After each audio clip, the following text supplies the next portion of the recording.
সবাই হাত তোলেন। ওই শালার ভিতরে মনে রাখতে। তো গাইজ এই জায়গাতে মোটু আর পাতলুর মধ্যে সবকিছুতে সেরা হওয়ার প্রতিযোগিতা হবে। জীবনটা 1 টাকা পয়সার মতন হয়ে গেছে ভাই।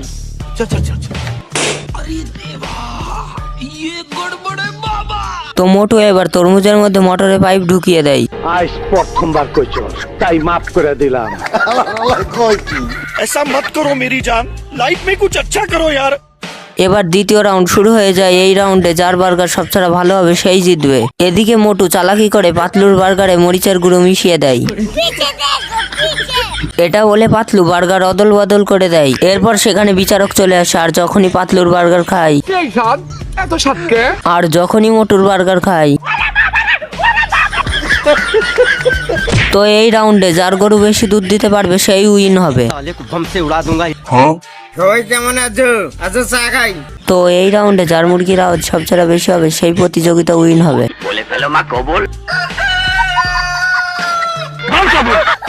আমারে চিনচর, আমি সানডে মানডে ক্লোজ করছি। ये सब क्या देखना पड़ रहा है। ओए मम्मी रे।